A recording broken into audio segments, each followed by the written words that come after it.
Saudara-saudari sebangsa dan setanah air yang saya kasihi dan yang saya hormati, secara khusus umat Katolik di seluruh Indonesia. Kita tahu sejak tahun 2017 telah ditetapkan bahwa 1 Juni adalah hari lahirnya Pancasila. Maka sungguh niat yang luhur bahwa sepanjang bulan Juni kita merenungkan dan merefleksikan nilai-nilai luhur Pancasila untuk dapat kita hidupi dengan baik. Saya mulai refleksi dan doa saya dengan mengucapkan teks Pancasila. Pancasila, 1. Ketuhanan yang Maha Esa. 2. Kemanusiaan yang adil dan beradab. 3. Persatuan Indonesia. 4. Kerakyatan yang dipimpin oleh hikmat kebijaksanaan dalam permusyawaratan perwakilan. 5. Keadilan sosial bagi seluruh rakyat Indonesia. Ketika kita memasuki dunia sekolah, kita mendapatkan pengajaran dan mengerti dengan baik makna kata Pancasila. 5 prinsip dasar, 5 karakter falsafah hidup untuk mengatur tata cara berbangsa dan bernegara. Falsafah hidup ini telah tersimpan ratusan tahun dalam budaya dan dihidupi oleh suku-suku yang ada di Indonesia. Kita sampaikan pujian kepada Tuhan Yang Maha Esa bahwa panitia kecil dari Dokuritsu Zunbi Kosakai atau BPUPKI, Badan Penyelidik Usaha Persiapan Kemerdekaan Indonesia, yang terdiri dari 9 orang, yakni Bung Karno, Bung Hatta, Mr. A.A. Maramis, Abi Kusno, Cokro Suyoso, Abdul Kahar Muzakir, Agus Salim, Ahmad Subarjo, Wahid Hashim, dan Muhammad Yamin, telah merumuskan dengan bijaksana apa yang secara lisan disampaikan oleh Bung Karno dalam pidato tanggal 1 Juni 1945. Hasil diskusi dan lobi-lobi dari panitia 9 tersebut yang kemudian dimasukkan dalam pembukaan Undang-Undang Dasar 1945 yang diumumkan tanggal 18 Agustus 1945 dan menjadi dasar kehidupan kita sebagai bangsa dan negara yang baru lahir bernama Indonesia. Dalam kata pengantar atas dibukukannya pidato Bung Karno tersebut, yang untuk pertama kali terbit pada tahun 1947, mantan Ketua BPUPKI Dr. Rajiman Widyodiningrat menyebut pidato Insinyur Soekarno itu berisi lahirnya Pancasila. Saya kutip apa yang dikatakan oleh beliau. Bila kita pelajari dan selidiki sungguh-sungguh lahirnya Pancasila ini, akan ternyata bahwa ini adalah suatu demokratis beginsel, suatu beginsel yang menjadi dasar negara kita, yang menjadi ideologi negara kita. Suatu beginsel yang telah meresap dan berurat berakar dalam jiwa Bung Karno dan yang telah keluar dari jiwanya secara spontan meskipun sidang ada di bawah penilikan yang keras dari pemerintah bala tentara Jepang. Memang jiwa yang berhasrat merdeka tak mungkin dikekang-kekang. Selama fasisme Jepang berkuasa di negeri kita, demokratis ide tersebut tak pernah dilepaskan oleh Bung Karno. Selalu dipegangnya teguh-teguh dan senantiasa dicarikannya jalan untuk mewujudkannya. Mudah-mudahan lahirnya Pancasila ini dapat dijadikan pedoman oleh nusa dan bangsa kita seluruhnya dalam usaha memperjuangkan dan menyempurnakan kemerdekaan negara.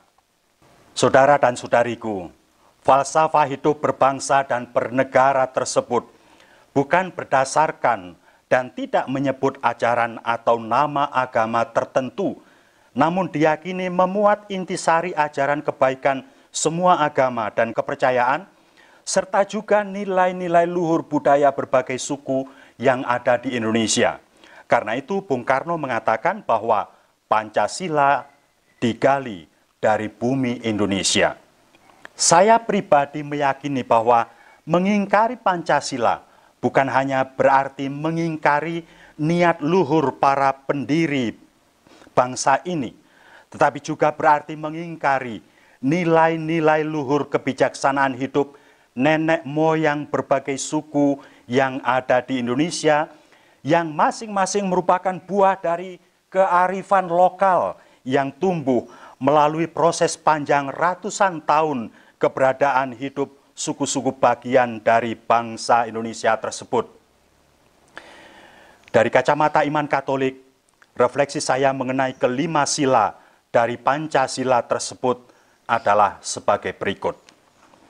1. Ketuhanan yang Maha Esa. Kita meyakini bahwa ada Tuhan, dan Tuhan itu Maha Esa, Maha Kuasa, Maha Bisa. Tuhan yang Maha Esa, Maha Kuasa, dan Maha Bisa itu adalah pencipta alam semesta dan segala isinya. Dia adalah Tuhan atas hidup kita. Tuhan yang Maha Esa, Maha Kuasa, dan Maha Bisa ini pastilah bukannya Tuhan suku atau etnis atau kelompok tertentu. Jika dia hanya Tuhannya etnis atau suku tertentu, dia pasti bukan Tuhan yang Maha Kuasa, sebab dia mempunyai keterbatasan, hanya penguasa suku tertentu. Maka dia juga bukan Tuhannya alam semesta dan seluruh isinya. Kalau dia hanya Tuhannya etnis tertentu atau bangsa tertentu atau suku tertentu, kita bahkan bisa yakin bahwa dia bukan Tuhan. Karena Tuhan itu Maha Esa, Maha Kuasa, dan Maha Bisa, dan bukannya Tuhan suku etnis atau bangsa tertentu, maka Tuhan itu pastilah mengerti dengan baik dengan cara apapun kita menyebutnya dan menyembahnya atau menghormati dia. Dia juga akan mengabulkan doa yang dipanjatkan dengan tulus dan hati suci dengan cara apapun manusia berdoa dan dengan bahasa apapun yang digunakan untuk berdoa. Dia tidak hanya mengabulkan doa yang dipanjatkan dengan cara tertentu dan dalam bahasa tertentu. Tuhan yang Maha Esa ini pastilah juga bukan Tuhan yang pilih kasih. Tuhan ini pastilah Tuhan yang tidak membeda-bedakan orang dengan berbagai latar belakangnya, karena bahkan perbedaan di antara manusia justru merupakan keragaman yang dikehendakinya, yang mengungkapkan kebesarannya, kodrat, keadilannya, dan kekuasaannya. Jika kita mengklaim bahwa hanya cara kita yang benar dalam menyembah Dia, sementara menghakimi cara orang lain sebagai salah, jangan-jangan kita justru sedang melawan Tuhan yang Maha Kuasa dan Maha Bisa, yang mengasihi semua orang dengan kasih yang tanpa pamrih dan tanpa pilih kasih. Atau jangan-jangan kita sedang menciptakan Tuhan lain selain Tuhan yang Maha Esa, Maha Kuasa, dan Maha Bisa. Ketika kita menganggap cara beribadah orang lain sesat, jangan-jangan kita sedang mengangkat diri sebagai Tuhan, seperti Firaun atau para kaisar di zaman dahulu. 2. Kemanusiaan yang adil dan beradab. Siapapun tahu bahwa tidak seorang pun manusia di dunia ini sebelum dia dilahirkan bisa meminta kepada Tuhan untuk dilahirkan. Manusia, siapapun kita, tidak bisa meminta untuk dilahirkan pada keluarga tertentu, dalam budaya dan suku atau etnis tertentu, di daerah tertentu, dan di negara tertentu. Ini juga bukan kesalahan atau kehendak orang tua kita, sebab setiap orang tua kita juga tidak pernah bisa meminta kepada Tuhan agar anak-anak tertentu dilahirkan dan menjadi anak-anak mereka.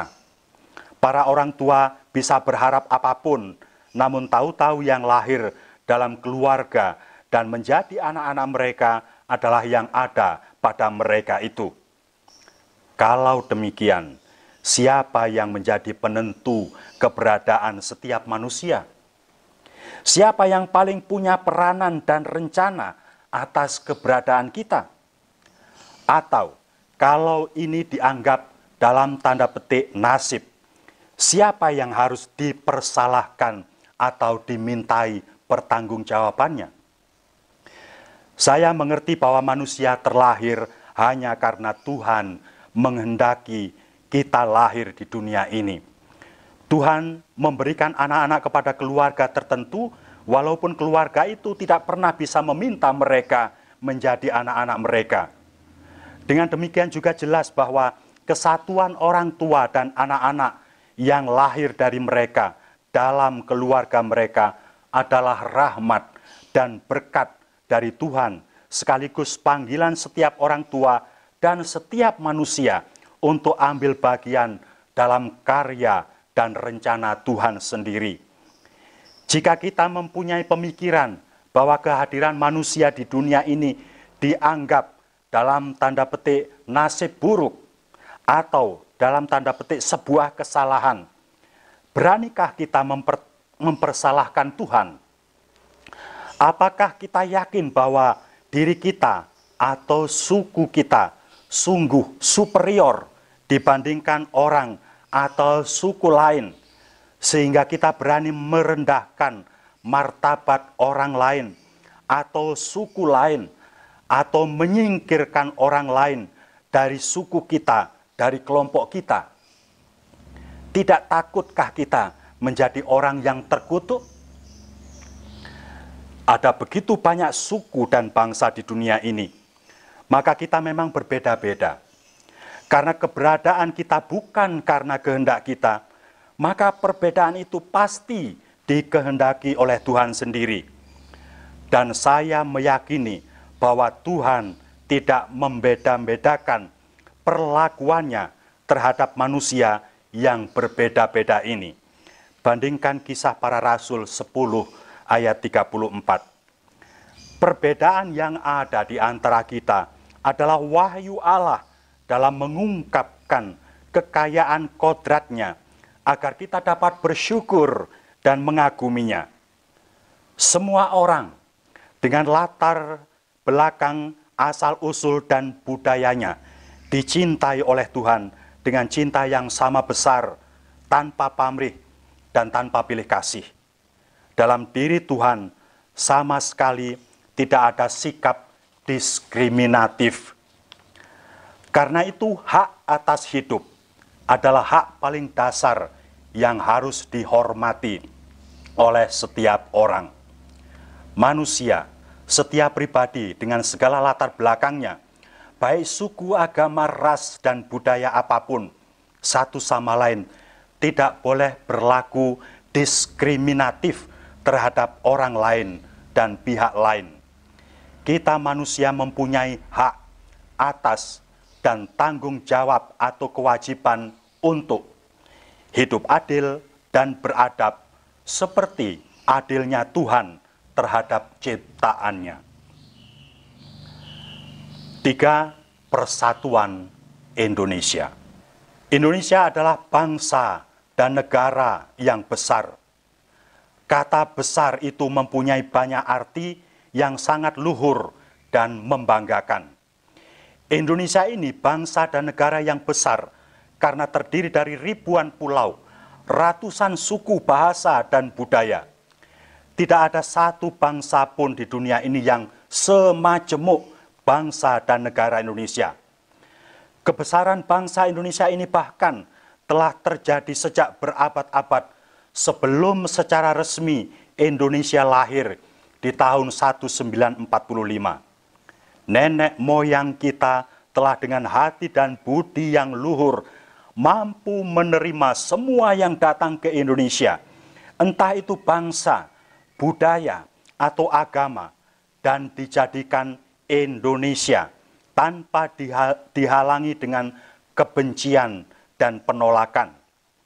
Sejauh semuanya bermaksud baik dan memperkaya keindonesiaan, semua bisa diterima dengan baik. Jika pepatah para leluhur mengatakan, urip kui mung mampir ngombe, hidup itu hanya singgah untuk minum, maksudnya hanya sementara. Itu berarti juga bahwa kita semua adalah pendatang di negeri ini.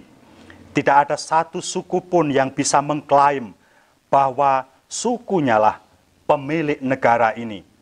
Sekali lagi, kita semua adalah pendatang di negeri ini. Kita juga hanya pendatang dan yang hanya akan hidup sementara di dunia ini.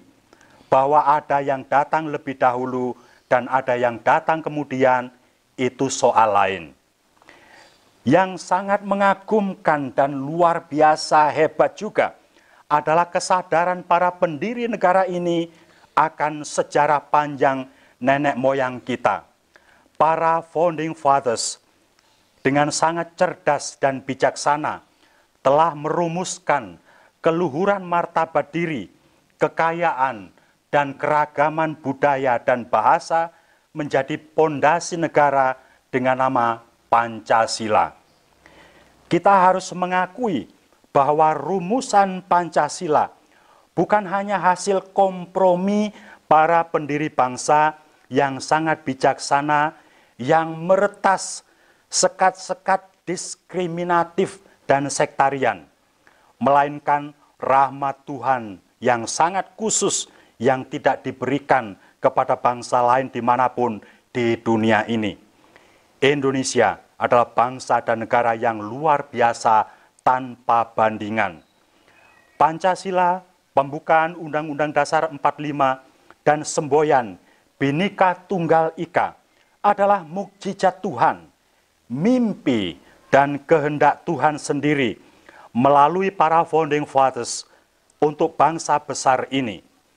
Sebagai anak bangsa, kita harus mengerti dengan baik sejarah bangsa kita dan kita harus bangga dengan sejarah bangsa kita.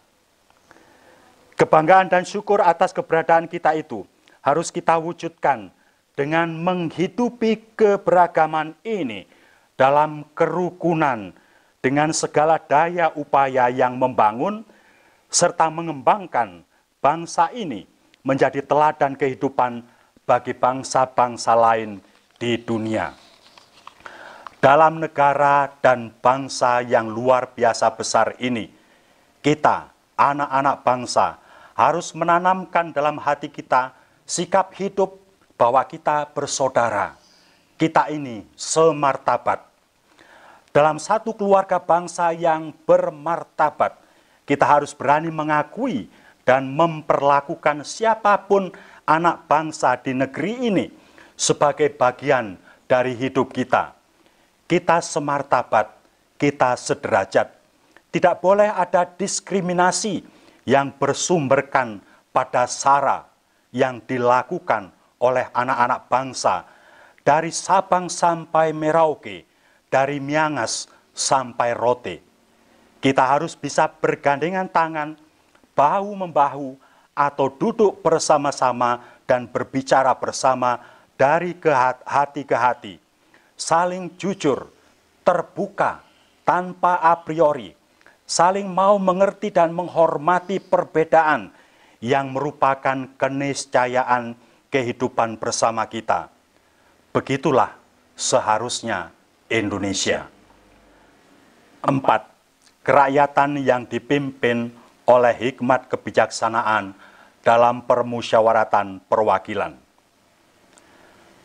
Ada pesan demokrasi dalam sila keempat yang bukan hal yang tabu dalam Alkitab Kristiani. Dalam Alkitab, Tuhan bahkan dipotret atau diceritakan sebagai pribadi yang sangat senang bermusyawarah. Tuhan bukan pribadi yang asing, kejam, atau otoriter. Tuhan yang Maha Kuasa itu, bahkan dalam sikapnya yang sangat demokratis, bersedia mengalah.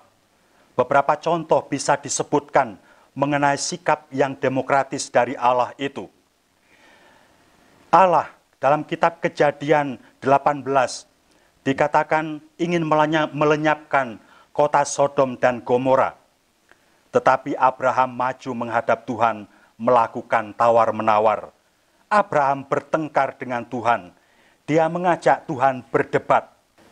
Abraham berkata, "Jauhkanlah kiranya daripadamu untuk berbuat demikian, membunuh orang-orang benar bersama dengan orang-orang fasik, sehingga orang-orang benar itu seolah-olah sama dengan orang fasik. Jauhlah kiranya yang demikian daripadamu. Masakan hakim segenap bumi tidak menghukum dengan adil?" Kejadian 18 ayat 25. Pada mulanya Allah mengurungkan niatnya, namun karena penduduk Sodom dan Gomora kehidupannya semakin menjauh dari Tuhan, Tuhan kemudian melenyapkan kedua kota tersebut. Tetapi lihatlah, kendati pun Tuhan melenyapkan kedua kota tersebut, Tuhan masih menyelamatkan orang-orang benarnya. Tuhan bahkan masih menerima permintaan Lot untuk boleh lari tidak terlalu jauh. Kejadian 19 ayat 1 sampai 29. Dan ketika Tuhan menghukum kedua kota itu, dia teringat akan Abraham. Orang-orang benar kepercayaan Tuhan, para pemimpin yang dipercaya untuk membimbing manusia lain, melalui jalan dialog dengannya, bisa membuat hati Tuhan luluh. Kita bisa merasakan di sini bagaimana pedihnya perasaan hati Tuhan yang berada dalam dilema, apakah harus menghancurkan kota itu atau menuruti permohonan Abraham. Saya kemudian teringat akan Yesus yang menangis pilu ketika memasuki kota Yerusalem dan menyaksikan kedegilan penduduknya. Katanya, "Wahai, betapa baiknya jika pada hari ini engkau mengerti apa yang perlu untuk damai sejahtera." Lukas 19:42. Bukan hanya dengan Abraham Tuhan berdebat dan bertengkar. Yeremia 2 ayat 9 mengatakan, ketika orang-orang Israel melupakan Tuhan, Tuhan mengundang Israel untuk duduk berbicara. Katanya, "Sebab itu aku akan berbantah lagi dengan kamu. Demikianlah firman Tuhan. Dan dengan anak cucumu aku akan berbantah." Kata lain yang menarik dalam Alkitab untuk dikaji, ialah kata berperkara. Kata itu tersebar dalam Perjanjian Lama, dalam Ayub 9, Ayub 10, dalam Mazmur 143, dalam Amsal 29, dalam Yesaya 1, dalam Yesaya 43, dalam Yeremia 25, dalam Yehezkiel 20, dalam Yoel 3, Mika 6, dan lain-lain. Itu sekedar contoh. Dalam semuanya itu Tuhan menunjukkan inisiatifnya mengajak Israel untuk duduk bersama dan berbicara. Apakah ini bukan cara yang demokratis? Dalam Yesaya 1:18 misalnya dikatakan, marilah, baiklah kita berperkara, sekalipun dosamu merah seperti kirmisi, akan menjadi putih seperti salju. Sekalipun merah seperti kain kesumba, akan menjadi putih seperti bulu domba. Pada Mika 6 ayat 2-3, sebab Tuhan mempunyai pengaduan terhadap umatnya, dan ia berperkara dengan Israel. Umatku, apakah yang telah kulakukan kepadamu? Dengan apakah engkau telah kulelahkan? Jawablah aku. Dalam sikap Tuhan tersebut, kita teringat akan Yesus yang tidak menganggap kesetaraannya dengan Allah sebagai milik yang harus dipertahankan. Ia sangat merendahkan dirinya menjadi sama dengan manusia. Filipi 2 ayat 6-7. Ada perikop lain dalam Alkitab yang luar biasa menarik yang mengungkapkan Tuhan yang terlibat dalam perkara manusia. Kitab Kejadian 32 ayat 22-32 menyebutkan, di tepi sungai Yabok, Yakub bergumul dengan Tuhan. Keduanya pastilah melibatkan seluruh pribadi dan jati dirinya, seluruh tenaga, pikiran, dan perasaan, dapat dikatakan dalam tanda petik secara fisik dan mental. Dalam ayat 28 mengenai Yakub dikatakan, dan engkau telah bergumul dengan Allah dan manusia, dan engkau menang. Apa arti ungkapan itu? Dalam berdialog, berdebat, berperkara, dan bahkan bergumul dengan manusia, Tuhan Sang Penguasa rela menempatkan diri selaku pihak yang kalah. Ini mengingatkan saya pada Yesus, Putra Allah, yang di atas Kalvari disalib oleh manusia dan tak berdaya. Putra Allah menundukkan kepalanya, terkulai dan mati. Tuhan menempatkan dirinya sebagai pihak yang kalah dan membiarkan manusia di pihak yang menang. Sungguh, Tuhan itu pribadi yang rendah hati luar biasa. Beranikah kita mencontoh sikap Tuhan yang demikian dalam berpolitik di negara demokrasi? Kita bukan hanya dituntut untuk legowo jika kita kalah dalam bersaing, berdialog, dan berdebat. Kita juga dituntut untuk tetap tenang, rasional, tetap waras, tidak kehilangan kontrol, dan tidak merusak. Para calon, entah caleg, cabup, cagup, capres, dan seterusnya, harus berani tegas meredam tim sukses dan simpatisannya untuk tidak berlaku anarkis. Yesus di Taman Getsemani dengan tegas meminta Petrus untuk menyarungkan pedang. Yohanes 18 ayat 11. Merusak, memfitnah, black campaign bukan jalan yang gentle, malah merendahkan martabat diri. Kalau kita tetap berlaku benar walau difitnah, yakinlah Gusti ora sare, Tuhan tidak tidur, dan Dia tidak akan tinggal diam untuk membela yang benar. Yesus, sang kebenaran itu, bandingkan Yohanes 14 ayat 6, akhirnya ditinggikan dan dianugerahi oleh Allah nama di atas segala nama. Filipi 2 ayat 9. 5. Keadilan sosial bagi seluruh rakyat Indonesia. Dalam Sidang Agung Gereja Katolik Indonesia tahun 2005, disinggung bahwa nilai-nilai luhur Pancasila di masyarakat sudah agak kabur atau bahkan mungkin sengaja dikaburkan. Akibatnya, keadapan publik tidak terbangun dan banyak orang disengsarakan. Sidang Agung Gereja Katolik Indonesia juga mengajak untuk mengingat kembali apa yang selama ini telah disampaikan mengenai Pancasila di dalam surat-surat Gembala KWI, khususnya surat Gembala yang disampaikan selama masa krisis. Pada tahun 1997, dalam surat Gembala berjudul Keprihatinan dan Harapan, KWI menulis, "Kita yakin bahwa Pancasila merupakan landasan maupun acuan yang kuat dan aman untuk memecahkan dan mengembangkan seluruh kehidupan dan pembangunan manusia.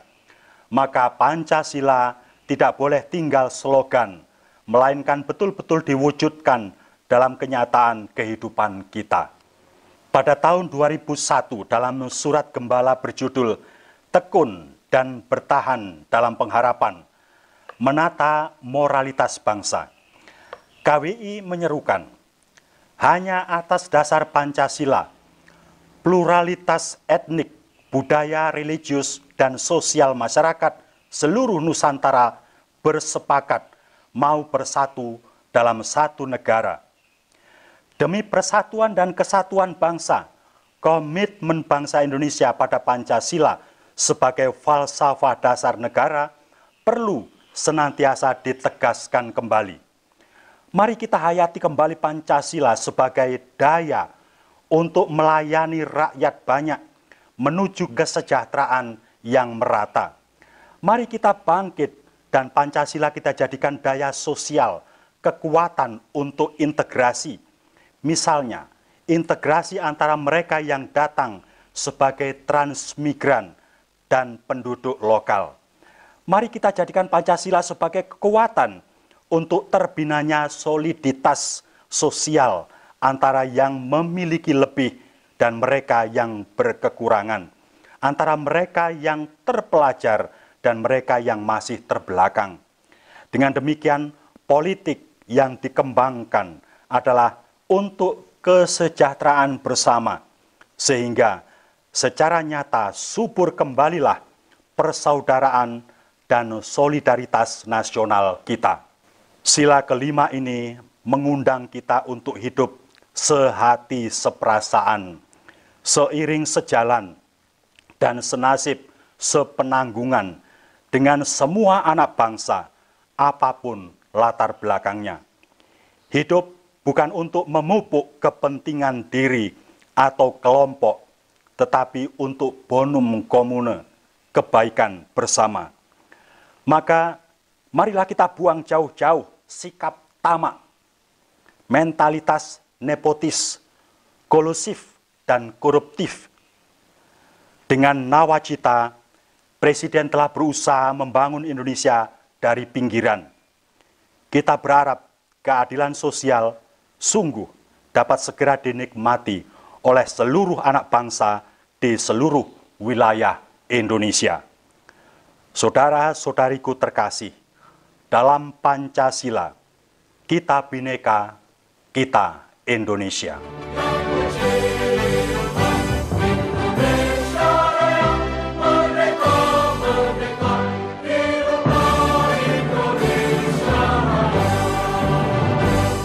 Marilah saudara dan saudari yang terkasih, kita menutup refleksi ini dengan doa.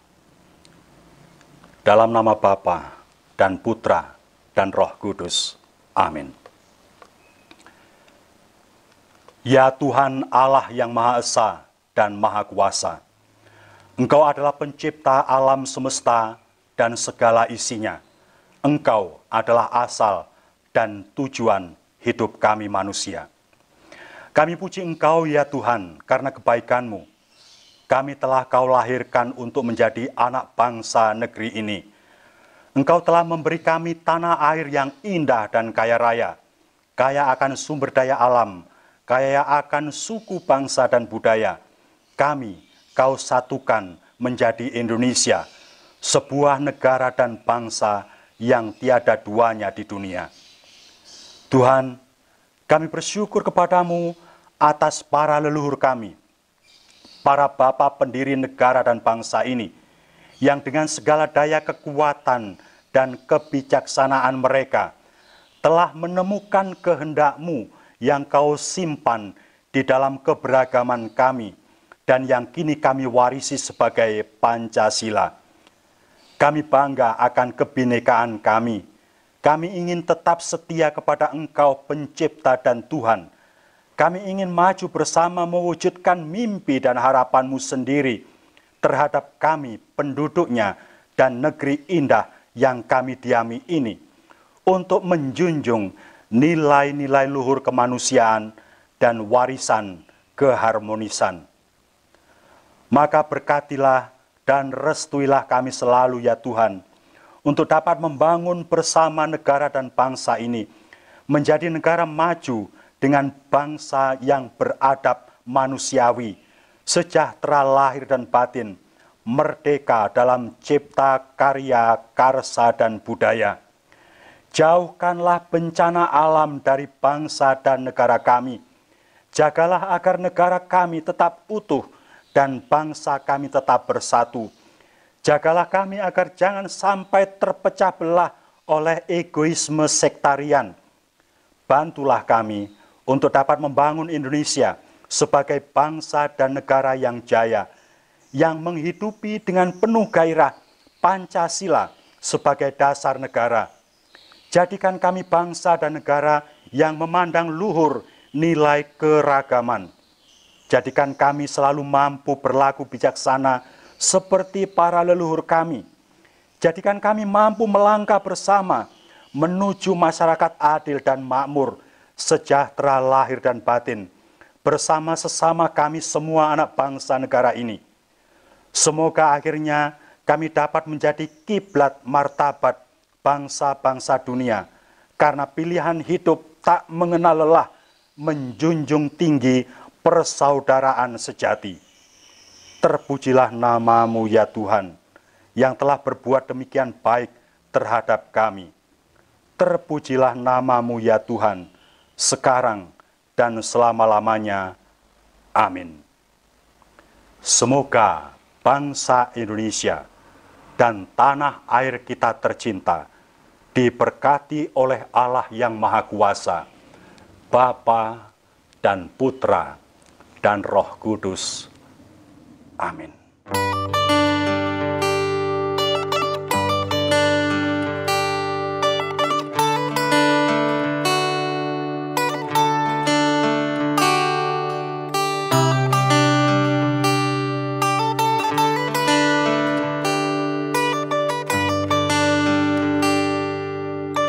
Tanah airku